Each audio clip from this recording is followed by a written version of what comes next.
ওই জন্য রব্বুল আলামিন ডাক দিয়ে বলে গোলাম তোমরা এখনো ঘুমিয়ে রয়েছো তোমাদের সম্পত্তি তারা দখল করে নেওয়ার জন্য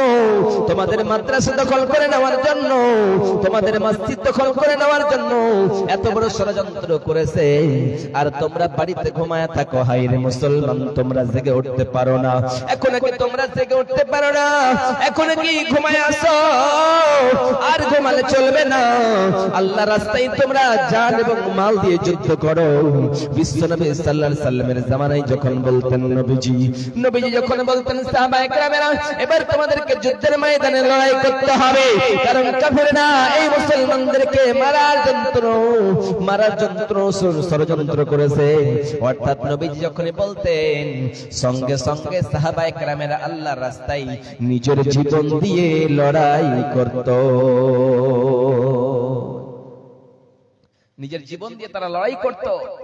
তারা কখনো দূরে সরে যেত না তারা কখনো হিংসা করত না আমাদের ভিতরে আজকে ধর্ম নিয়ে আমাদের মুসলমান ধর্ম নিয়ে আমাদের ভিতরে বিভ্রান্ত সৃষ্টি রয়েছে তাহলে আমরা মার খাবো না তো কে খাবে ওইজন্য আল্লাহ সুবহানাহু ওয়া তাআলা বলেন ওয়ালা তাহিনু ওয়ালা তাহজানু ওয়া আন কুনতুম মুমিনিন হে মুসলমান তুমি যদি লাঞ্ছিত কখনোই হবে না অপমানিত কখনোই হবে না অপদস্থ কখনোই হবে না যদি তুমি প্রকৃতভাবে ঈমানদার হতে পারো যদি তুমি মুমিন হতে পারো তাহলে আমার বক্তব্যের বিষয় ছিল রব্বুল আলামিন পবিত্র কোরআন আল কারীমের ভিতরে একটা আয়াত পরিবেশন করে বললেন দুনিয়ার মানুষেরা ওয়াকাদা রাব্বুকা আল্লা তা'বুদু ইয়্যাহু ওয়া বিল ওয়ালিদাইনি ইহসানা রব্বুল আলামিন বলে দুনিয়ার মানুষেরা আমি আল্লাহর ফয়সালা হলো আমি আল্লাহর নির্দেশ হলো আমি আল্লাহর হুকুম হলো ওয়াকাদা রাব্বুকা আল্লা তা'বুদু আমি আল্লাহ ছাড়া তোমরা কখনোই কারো ইবাদত করবা না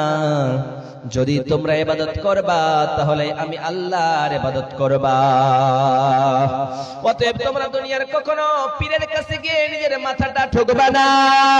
কখনোই তোমরা খাজা বাবার কাছে যাবা না কখনো তোমরা মাজারে গিয়ে তোমাদের চাদর চড়াবা না একমাত্র আমি আল্লাহর কাছে যদি তোমরা চাওয়ার মতো চাইতে পারো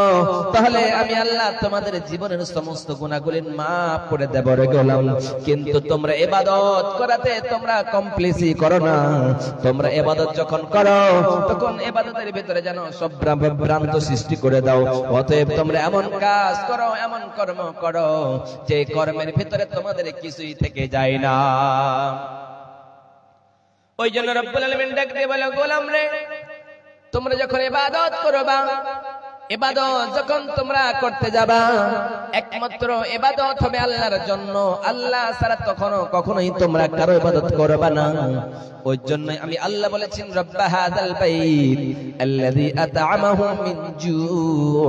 ওয়া আমানাহুম মিন খাউফ রব্বুল আলামিন বলে দুনিয়ার মানুষেরা এই বাইতুল্লাহর রবের যদি তোমরা ইবাদত করতে পারো এই বাইতুল্লাহ কাবা শরীফের রবের তোমরা যদি ইবাদত করতে পারো